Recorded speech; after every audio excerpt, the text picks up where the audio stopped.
shekullin 20, në histori të shkencave dhe thirrjes islame në nivel botror, zën vend edhe disa shqiptar. Kontributi i tyre është kolosal. Ata nuk dallonin vetëm për dijet, por dhe personalitetin. Ishin shembuj frymëzimi dhe inspirimi. Ata u angazhuan që drita e Zotit të mos shuhet, por të vazhdojë të ndriçojë në zemrat tona. I këtill ka qenë Hoxh Vehbi Sulejman Gavoçi, personaliteti që do t'ua prezantojmë në portret. Ndonë se jetoj larga dheut, ai kur nuk harroi kush ishte e prej nga ishte. Në vazhdim, detaje nga jeta dhe veprimtaria e begat e Hoxh Vehbi Gavoçit. Bismillahirrahmanirrahim. Me emrin e Allahut, mëshiruesit, mëshirbërësit. Në historitë të shkencave dhe dijeve botrore, shumë shqiptar kanë gdhendur emrat e tyre me merit. Në historitë të shkencave islame e gjejmë edhe Hoxh Vehbi Sulejman Gavoçin, i cili dallon për kontributin e madh dhe të larmishëm. Ai ka qenë vaiz, por edhe ligjërues universitar, autor, por edhe përkthyes, autor, por edhe redaktor shkencor. Mbi gjitha, ka qenë i njohur për personalitetin e tij, prej një besimtarit përkushtuar e të devotshëm. Nuk harroi kur kush ishte e prej nga ishte, prandaj gjatë gjithë jetës u angazhua për vendin dhe popullin e vet. Jeta e tij është inspiruese, padyshim. Prandaj në portret po ju sjellim disa detaje që këtij inspirimi e frymëzimi për të punuar për të mirën e vendit i japin dimension tjetër dhe ngritin në një nivel tjetër. Hoxh Vehbiu rrjedh nga një familje fetare. Babai i tij Sulejmani ishte hoxh i dalluar.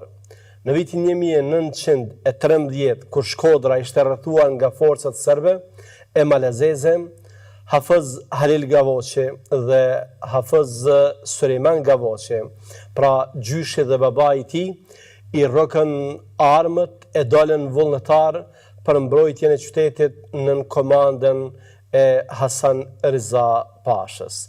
Si shumë qytetarë të tjerë, ata u dalluan për trimëri, sa edhe fituan respekt e minjohje.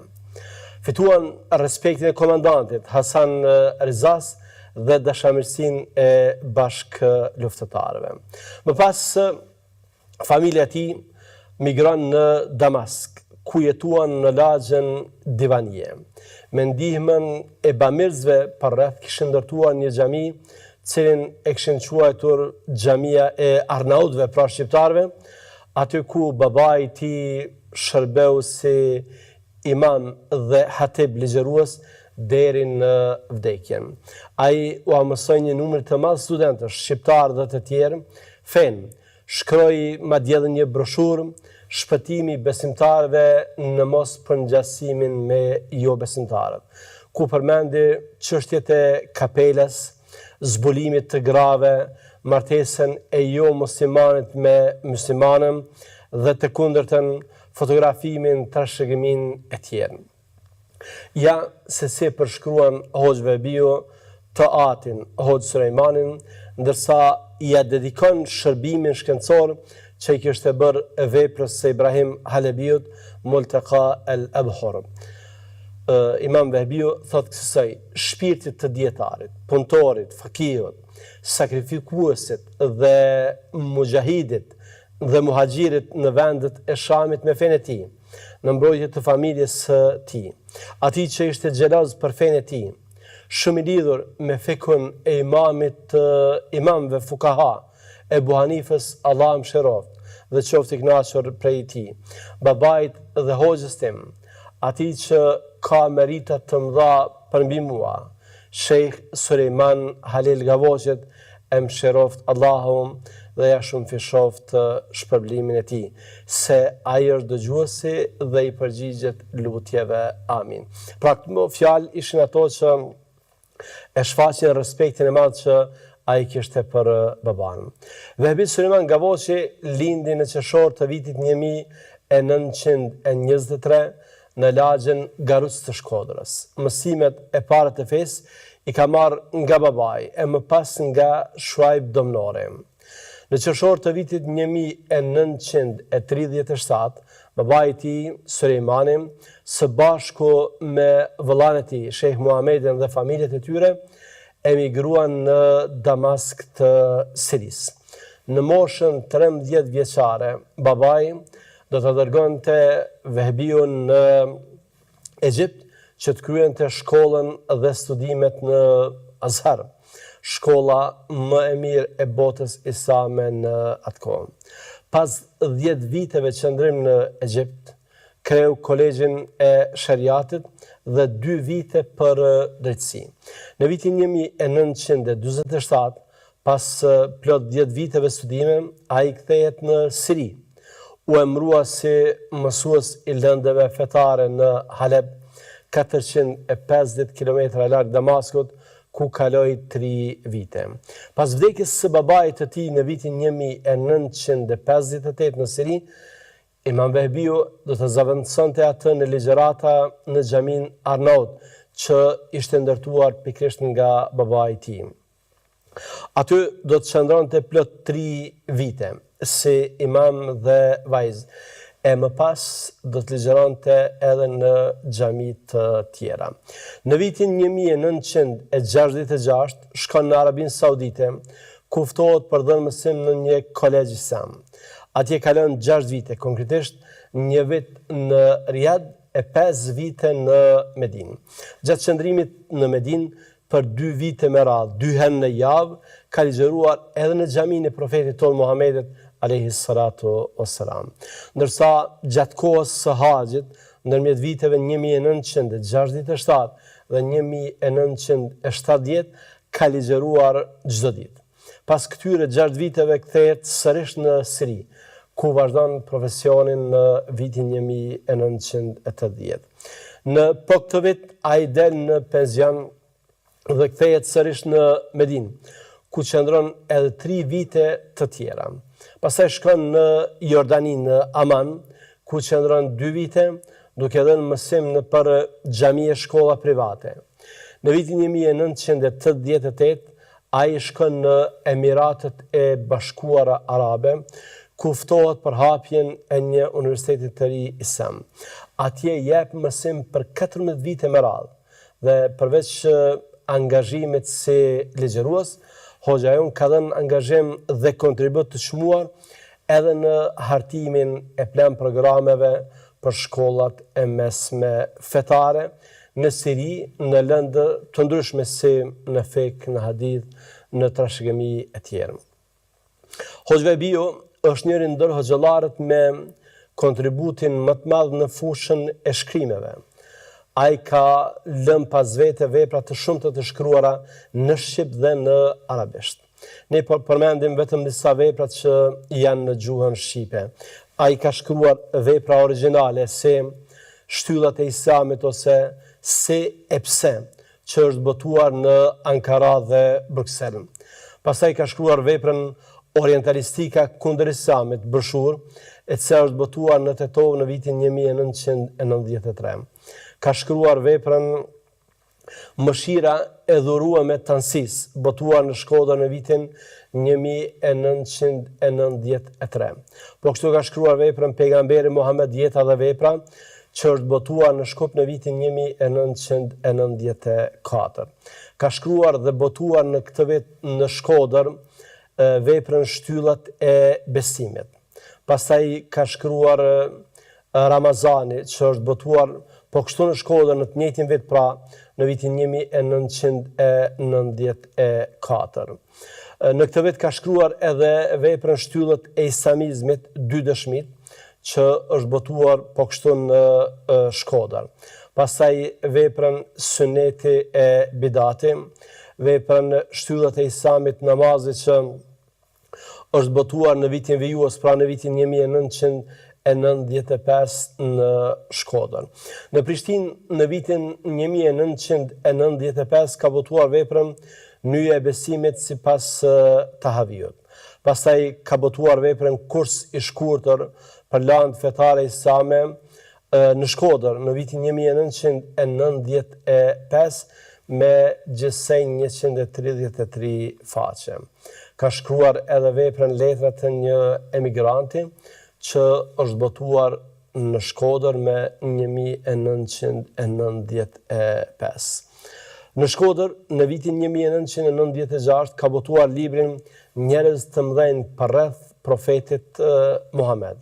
Po kështu ka botuar veprën Si forcohet e vërtetohet besimin të njëjtin vend dhe në të njëjtin vit, pra në Shkodër me 1996.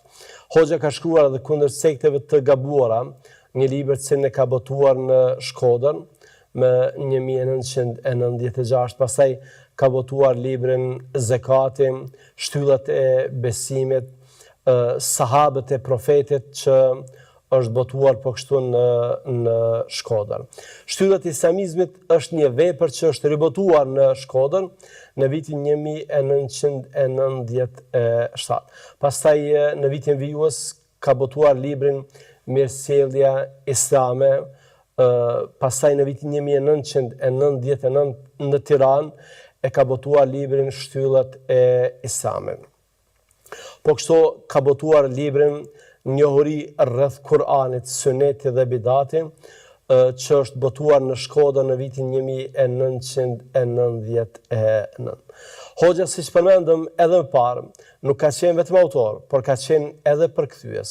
Prandaj ka disa vepra të rëndësishme që i ka përkthyer nga arabishtja në shqip.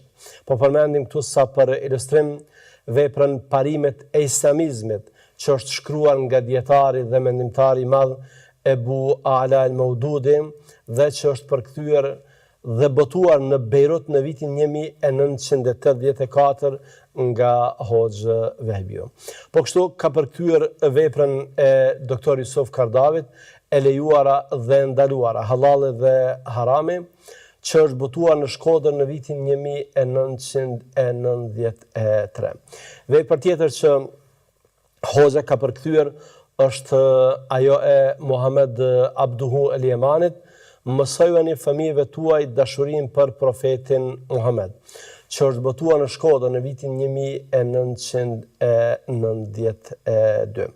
Po kështu ka një vepër të Senxherit, të kthymit nga Zoti, që është botuar në Shkodër në vitin 1994. Mallin e tij që Hoxha kishte për vendlindjen dhe për adhem, e ka shprehur edhe në intervista të ndryshme, e shkrimet që janë botuar gjithandej. Në një prej këtyre intervistave, ai është shprehur kësaj: kisha provuar të vija në Shqipëri qysh në vitin 1974, kur vizitova Kosovën dhe qëndrova atje 3 muaj. Por kur kërkova leje që të hyj në Shqipëri nga Prizreni, nuk më lejuan. Dhe unë megjithatë nuk e morë për inat Shqipërinë, pavarësisht se ishte komuniste. Do të kisha vizituar me shumë qejf Shkodrën, ani pse e dija se komunizmi i kishte shkatëruar xhamit. Ne shqiptarët jemi njerëz të mirë, shumë të mirë, dhe në Siri kemi ndërtuar gjysmën e Sirisë. Ne shqiptarët kemi ndërtuar shtetet e tjera, por duhet me ndërtu Shqipërinë mordjema. Shqipëria është e bukur dhe ka falë Zoti Xhelleshanuhu me vende të bukura. Pse me shkatëru në shqiptarët si 97-ën? Jam pikluar në vitin 1997 dhe që atëherë s'kam ardhë ma në Shqipëri, po du me ardhë se jam plak, e du me pa për herë të fundit Shqipërinë dhe Shkodrën. Hoxha ka ardhë në Shkup dhe Prishtinë, me ndihmën e müftiut të Shkupit, Hafëz Bedredinit, dhe Hoxhës Hasan Efendi Naib, ku kanë mbajtur ligjëratat të shumta. Haxhi Vehbiu nuk u mjaftua vetëm me kaq. Ai shkoi edhe pranë vëllezërve të tij shqiptar në Belgjik, ku kishte një emigracion të ndjeshëm nga viset të shqiptarët të Kosovës, të Maqedonisë dhe të Malit të Zi. Ai e donte vendin dhe popullin e vet. Në një rast tjetër, duke shprehur këtë mallin e madh që kishte për vendin, kishte thënë: jam munduar të bashkëpunoj me disa njerëz për të shkruar sadopak për të mirën e fesë, Ndër artikujt e parë që kam shkruar është edhe Asa el Gjenne, shkopi i xhenetit, ku kam shkruar për Shqipërinë, vuajtjet që keni pësuar jo, vëllezërit e mi pas vitit 1944. Artikulli i parë ka qenë për ju, për vendin tim. Pastaj kam shkruar shumë për Shqipërinë në revista, në për gazeta apo libra, dhe jam munduar që të mos e harroj kur vendin tim që më ka bërë nder të madh. Këtë e kam bërë që t'ia kthej atë nder të madh vendit tim me plot respekt. Shkova në Kosovë në vitin 1974, besimtarët atje u interesuan shumë për mua dhe më pritën shumë mirë. Mendova se çfarë t'ju jep si falënderim. Ju përvesha punës dhe botova një libër të titulluar Si dhe pse, dhe ju thash, në vend që t'ju falenderoj me fjalë, po e bëj me vepra, duke u adhuruar këtë libër në besimin e Zotit dhe adhurimin e tij. Hoxha në fakt kthehet në Shkodër në vitin 1991 pas 54 vitësh migrim. Në një letër drejtuar Shkodrës, qytetit të tij të lindjes, shpreh mallin e madh që e kishte pasur për të. Ej Shkodër e dashtën, ej Shkodër e bukur, qendra e burrave bujar, fusha e prestigjit dhe moralit, lum i dritës e i dijes, tokë me aromë trëndafili e zambaku. Shkodër, nëpërmjet bijve të saj, sot po t'i vdoj Shkodër, megjithëse je vendi që në të thitha ajrin dhe erën e jetës për herë të parë. O Shkodra ime, ku më priti toka jote e butë dhe dashamirëse, për herë të parë në djepin e prindërve, në parzin tënë derisa u rrita, u largova nga te këtë shumë vite, më ishe zemër para syve të mi, ruajta gjuhën tënde dhe kur u ktheva te ti, pas 55 viteve, më more ngryk derisa më rehatua zemra. U gëzova me ty sa të pava, u gëzova me akraba, shok e dashamie. Unë e di Shkodër se nuk jam gja, vetë se më burrëm që jam shkodran. Hoxha ishte i dashur dhe i çmuar në mesin e të gjithëve.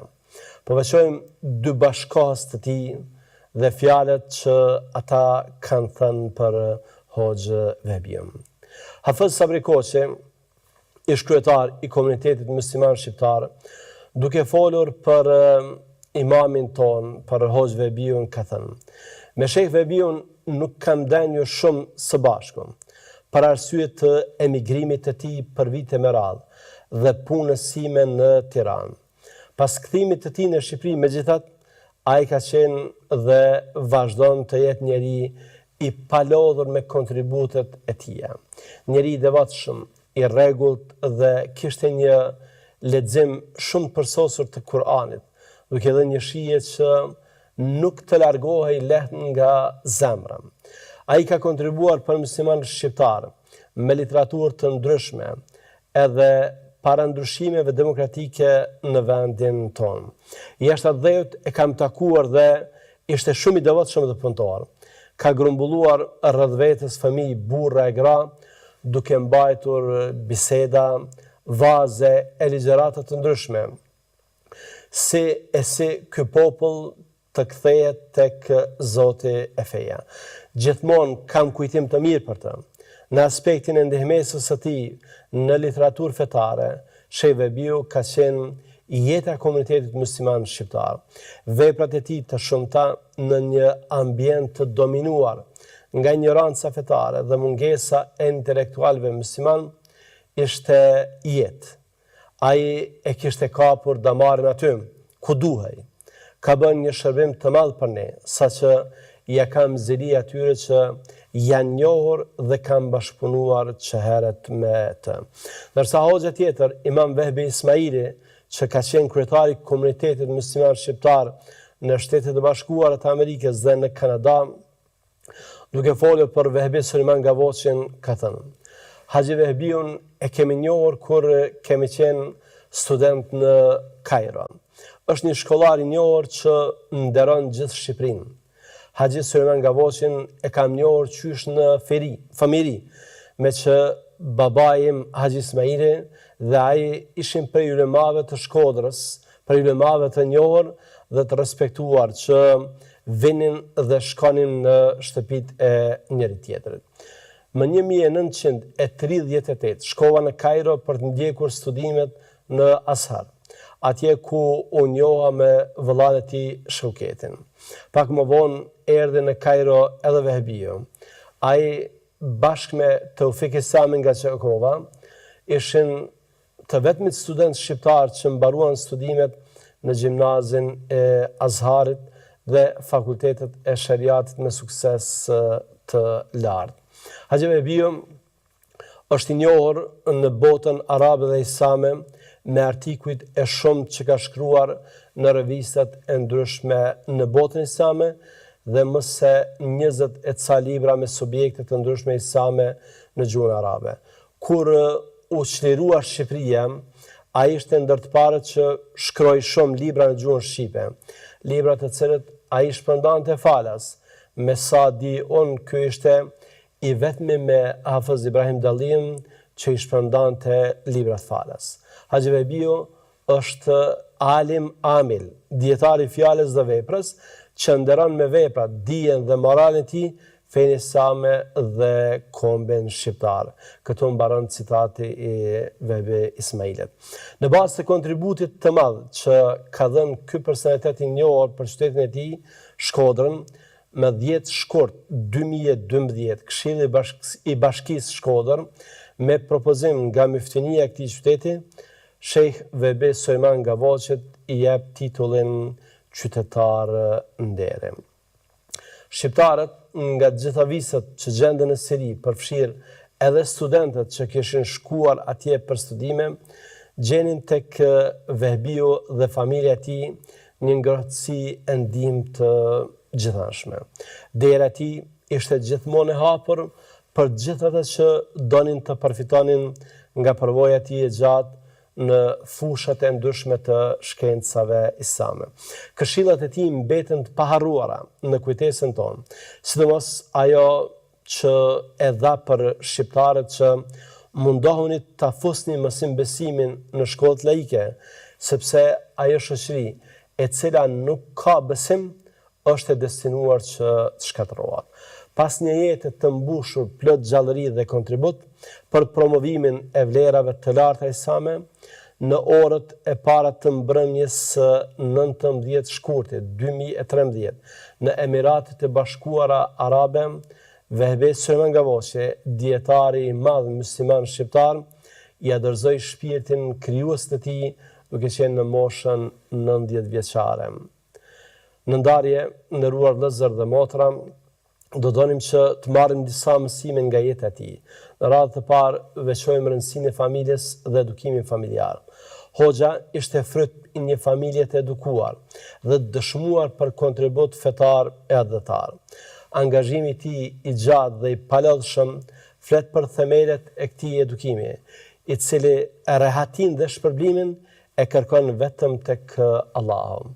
Mësim tjetër që marrim ka të bëjë me rëndësinë e mësuesit të duhur. Ai kishte mësues të dalluar për të cilëve mori dijen dhe edukatën. Jo më kot të parët tanë shikonin për vlerat e mësuesit para se të shikonin për dijen e tij. Angazhimin e madh në kohët kur ndihet nevoja është mësim tjetër që ne marrim nga jeta e tij. Nëse rikthehemi tek veprimtaria e shkruar e tij, varejmë se në vitet pas rënies së komunizmit ai ka botuar vepra të shumta në Shqip, madje në vendlinjen e tij në Shkodër për të na treguar se ku ndihet nevoja, kontributi duhet të jetë i madh. Po kështu e marrim një mësim tjetër të madh për nevojën e edukimit fetar, veçmas në kohën tonë kur laicizmi nga njëra anë dhe teknologjia në anën tjetër sikur janë bërë bashkë kundër zhveshjes së njeriut nga çdo vlerë, e veçmas nga ajo fetare. Allahum e lusim që hoxhën tonë ta ketë mëshiruar, ndërsa neve dhe juve të na ketë në mbrojtjen e tij. Assalamu alaikum wa rahmatullahi wa barakatuh.